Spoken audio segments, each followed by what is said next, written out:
Good afternoon. I was going to say morning because I do it at 9 a.m., but it's at noon. And today I have a very, very, very exciting guest. A lot of you guys will know who it is. Is William Hung, chief champion creator and keynote speaker. And you may or may not know him from American Idol. Looking forward to having the chat. William, how are you, my man? I'm doing well. I'm still adapting to the new normal. Oh, yeah. Absolutely. So, what are you doing? Where are you located right now, and how are you dealing with the new normal? Well, right now I'm in Los Angeles, California. Most of the places are still in lockdown. Yeah. Yes, you can buy food. Yes, you can see a doctor. You can, get some money from the bank. But that's pretty much it. Yeah, exactly. I live in downtown LA, and it's still pretty closed. A lot of people doing pickups. I see a lot of people at Whole Foods and Ralph's, but yeah, it's the streets are very empty. So LA's a very different town right now. I think a lot of people know you from American Idol back in the day, but talk to the people. What have you been up to? I'm taking a step back to think about the longer impact that I want to make, and I'm just starting to see that new vision of mine coming to reality. Yeah. I'm thinking about creating a platform where people can experience different life scenarios without losing the real way of life. So this could be done through gaming, through membership group, through an app. I'm not sure how yet, but that's the how will come to me. No, you know what? I love the fact that what you said there, the key word there is vision, right? What I see a lot of people, especially in the pandemic, is they're scared or not doing anything or just doing stuff, but there is no vision. It's just reactionary, right? And then I think that word vision and here's the best part, right? I think you articulated perfectly. You had the vision, but you don't know from an execution perspective exactly what that looks like, but you found that vision. So, I think what I would love to hear from you is defining on the word vision more and like what you mean by vision and how you want it to come to life. I would say the vision, there's two parts to it to me. One is like the spiritual why. Why am I waking up every day despite the pandemic, despite all the negative news that you hear every day? And my spiritual why, I realized after 16 years since American Idol, is to just help people to try something new without being judged or ridiculed. I can't believe you just said 16 years. Has it really been 16 years? Yeah. Oh my gosh, time flies. I remember like yesterday when I saw it and saw the whole, wow, it's been 16 years, huh? Yeah. So let's talk about that. What I love is how you went from that, and like 16 years seems so far away, but it was also like yesterday, right? And you constantly evolved, and it took a little bit, right? Like you try something, you figured out what you liked, you didn't like, and then now you settled on this part. Talk about why it's so important to have a journey like that as a person to kind of finally find your passion and what you really want to do and make that vision come to life. I think one of the hardest things to do is to balance the need to keep your life moving, like putting food on the table, getting the paycheck from work or whatever you do, versus the specific life that you actually want to create. And a lot of times that part we try to hide it. We rarely talk about it, and that's a problem because if you don't share it, that nobody knows. It's hard to attract the right people in your life that can support you in your journey. Yeah. No. By the way, we had Jimmy, who I've known for a while and always frequently hits the live streams. He says 16 years. Now I feel old. So I think all of us are a little reminiscing. But, I want you to share also another part, which is during this journey, right, when you're figuring it out, you've probably more than anybody else, I know in a direct way have experienced all sorts of negativity, positivity, and the spectrum of it, and the vitriol that is can be the internet. Yeah. Like you had a pre-internet and during internet. So what I would love for you to share is some of the tips that you would give to people right now that have a hard time coping with either, public perception, Instagram fame, likes, comments, all the reactions. Like any advice that you would give to them? I would say that I finally realized that I don't need to focus on the likes and comments first on social media. It makes life so much easier because that way I could just share the content that I feel is true to me. I have my own perspective. Everybody has their own perspective. Recently, I started a new series of Facebook Lives talking about honest truth with William Hung. What my perspective is on coaching, what my perspective is on speaking, things like that. So by not worrying about like the actual do I want to get 1,000 likes? I want to get the maximum engagement. That's not necessarily true. Absolutely. And one of the biggest lessons I learned is that there's all these people measuring all these fancy metrics, but just because you get a lot of leads, just because you have a low cost per click or whatever that metric is, doesn't mean you get sales. Yeah. And then I realized, okay, why are we trying so hard to please other people? Why not just put out the authentic message that's actually us? Yeah, no, you hit it on the head, especially someone who works in paid social media as a full-time job. I am always tasked with metrics and performances and benchmarks, but you hit it on the head. None of this really matters unless you resonate and gets really deep into someone, right? Like, so, I love the fact that you're saying this. And I don't mind it repeating so much. Likes, comments, shares, engagement, how many people sub, none of that is really important. Is you got to feel comfortable with you and the content that you're putting out. And, your Facebook Lives, I love it. It's authentic. It's raw. It's in the same background that everybody's seeing you on the live stream right now. You are being you in your space. So, I hope people can take that as inspiration and keep doing it. Yeah. So now let's talk a little bit on what you are doing now currently with your branding and why you've taken the steps during this time to go all out, because it seems like your content production has spiked a little bit, just like mine has. Well, I actually did take a hiatus. Yeah, me too. Yeah, but that's okay because another lesson I learned is that the quality of the content is more important than the quantity. Yeah, of course, we don't want to be asking for next 3 months, but at the same time, I don't feel the pressure that I have to show up every single day. If it's better to take a step back, show up a few times a week when you really want to. I think that is so important because there's so many people out there that constantly say how much content you need to be posting every day doing it, but you hit on the keyword that is more important than quantity, which is quality, right? Yeah. And the standard that you should put, it needs to be at the level that you're comfortable with, because in the end you're trying to get your message out there. So that props to you. And yeah, sometimes you just need to take a break, and then when you come back you're even more refreshed to have even a better idea, right? Yeah. So here, let's do this. I know that you got a couple things coming up. Talk about that a little bit, and let me give you some live reactions on what's going on with the masterclass and stuff.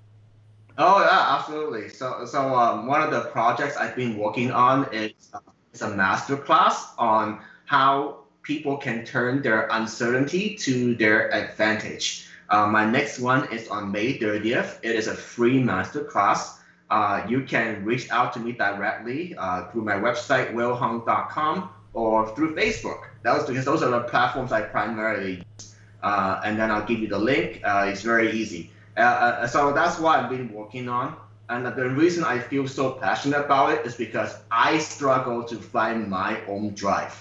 I'm not this perfect human being. There's been a lot of days during this month in particular where I didn't want to get up. I didn't want to put in the work.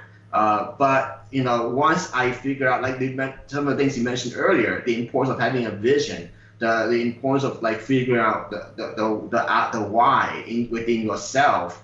That's how you can overcome those barriers. Yeah, I just showed people on the stream what your website looks like and where it's at. So definitely go check it out.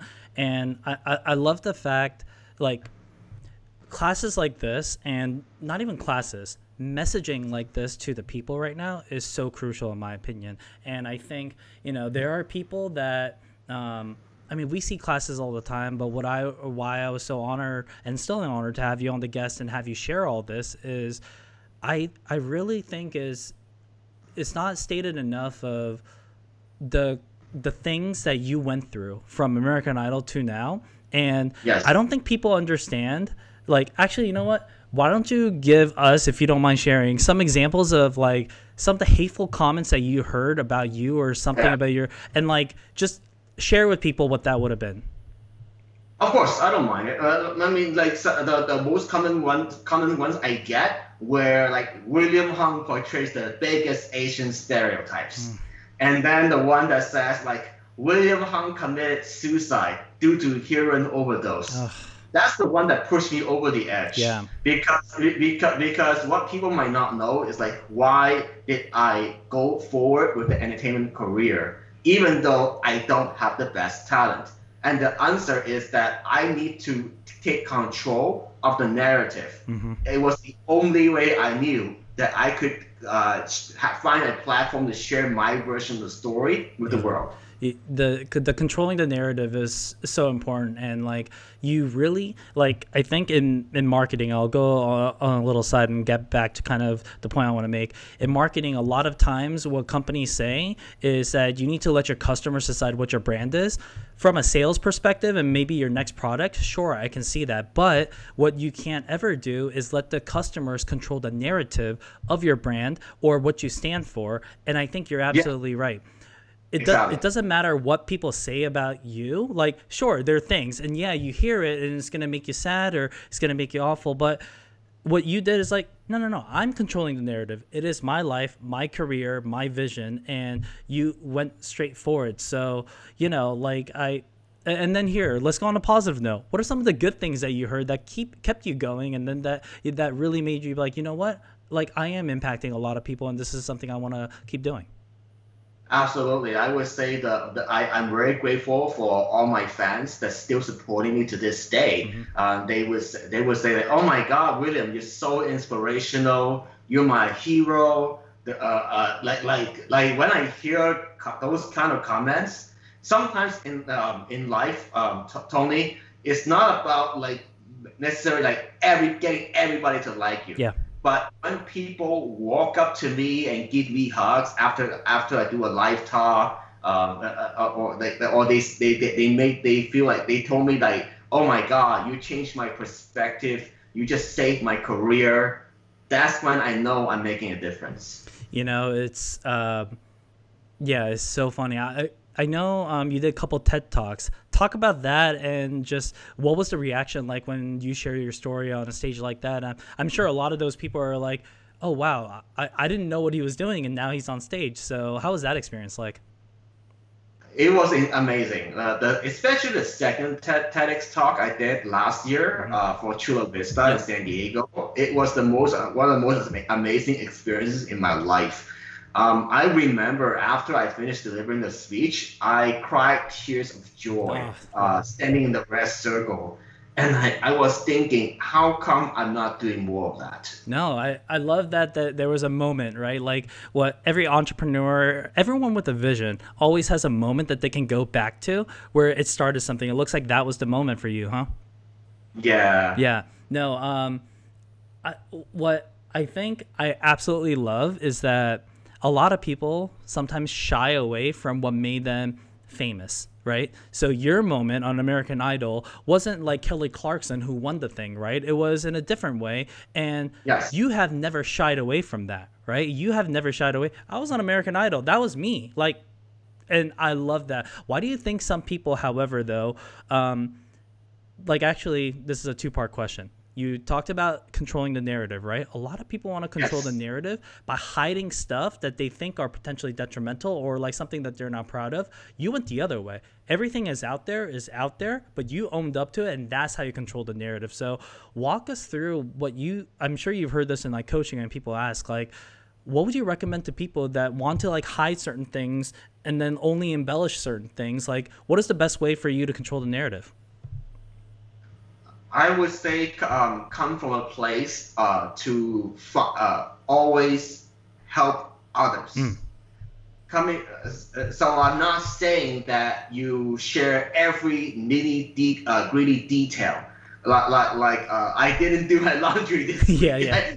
We don't need to go there. Mm-hmm. But I would say that like in terms of like relationships or sometimes in health or whatever, a lot of the struggles that you went through, I went through too. I'm human, Yeah. and I feel ashamed sometimes when I look back at it. But it's very valuable to the audience when you can reframe your stories to tell it in a way that it empowers people. Then you have something magical. No, I love it. Well stated. Do you remember when in the audition, what you said after you finished the audition, and or I think it was, I forgot if it was Randy that asked you this or Simon, but do you remember one of the things you said about like how you think the performance went? Yes. Do you mind sharing what that phrase was? I forgot the phrase. It's too long ago. All I knew was that. Yeah. I think it was I did my best. I have no regrets, or Oh, something. I'm sorry. That one. Yeah, of course. Yeah. So when that's when Simon said like, you can't sing, you can't dance. What do you want me to say? And I said, I already gave my best. I have no regrets at all. So that phrase, yeah, somehow people were quoting me online, which is really cool. And it's not something that I created to impress people. It's not. Yeah. It's just the way I choose to live. And I would say one of the people I want to thank is my mom, because my mom, she always someone that gives me a different perspective in life. Yeah. Like she loves me, she wants to protect me. A lot of times she doesn't want me to be an entrepreneur, for example. But one of the things I never forget what she taught me is that it's okay to fail as long as you try your best. So she didn't push me to get good grades in Hong Kong when I wasn't a great student. I just couldn't get band one. So, and it's okay. Yeah, no, that phrase, like I was one of those people that got really impacted by that because, some people, I think in the state that, especially now in 2020, there's something about you need to be like an overnight success, or you need to have so many followers, or you need to do this, and you need to go viral. How many views do you have on TikTok? And some people like really measure their action and success by those numbers. And or even take the numbers aside, the result of what people think of what you put out there. And I think in that moment, in my opinion, why so many people picked up on it was that it was genuine. You genuinely is like, I gave it my best. There's no regrets. I did it. And even if there are, okay, it's me. It's my life. At this moment, that was it. And, I know that that's probably one of the so many things that's going to be going on in your masterclass and overall your messaging. So, I think it's very important. So thank you for, sharing that. And then on just American Idol in general, and then after the things that happened afterwards, I know you mentioned it a little bit. What do you think was going to happen after the taping? Nothing. Absolutely nothing. I just thought go back to school and become a normal student. But it didn't work out that way. Yeah, it didn't, huh? So when did you know that, like, oh, wow, this is like something, like everything's blowing up? When did you have that moment? The day after Fox broadcasted my audition, I was like a normal student. But then at the end of one of my classes, the students stopped me and asked me for pictures and autographs. Oh my God, They I said love things it. like, "Oh, I love you. I saw you yesterday." It's like, oh no. So you weren't even watching the episodes to see if you're going to be on. I was Okay. watching by myself at the dome. I didn't want to go out that night. Oh my gosh, it's so funny. I think there's something interesting there, which is you thought and had a preconceived notion of what people's reaction was going to be, right? And it became the complete opposite, right? So, like that I think is an interesting life story, right? Like some people should just be able to own the narrative versus having so much fear about like something that's going to go out or like what people are going to think, because in the end this is one of the greatest things that happened to you, right? Yeah. Yeah, no, I absolutely love it. So, William, one of the, like, we talked about so many great things, and I really hope, people really listen to your message because, from somebody who, has never received the accolades that you did or hit the heights, and also never received all the vitriol that you must have had through comments and people that were hating you. Very proud to have on the stream share your story, and the fact that now you're going to tell your story in class form and motivate people and have them achieve their own goals and hopefully get their vision. Like, props to you. I think you're doing a really great thing. Thank you. So, close it off. I'm going to go to a shot where I'm showing your website, but talk to them about the masterclass and where they can find you, and, what they should be doing to keep in touch with you. You can reach out to me just for anything that I could help you with. Willhung.com, WILLHUNG.com. And then Facebook will be the easiest platform because I realized that one of the things I learned is to do less better. So like instead of trying to spread myself thin across like all these different platforms, I just focus on the one that has the most engagement. Yeah. So Facebook would be another easy way to get in touch with me. I've been supporting a lot of people in my network, not just speaking, but sometimes just get over those mental blocks because without all these friends and mentors in my life, I wouldn't get to where I am today. So reach out to me. Anything I can help you to support you, I will do it. Well, William, appreciate you and sharing your stories. Yeah, this was so great, and this is episode 007, and I think you're the perfect because you're a gentleman and a scholar, my dude. Thank you for your time, and I will keep in touch with you, and then when that masterclass, everything goes live, hit me up again. I'll shout it out on my socials as well to give you more awareness as well. Sounds good. Thank you. All right. Have a good one. Thank you. And thanks for everyone that streamed in.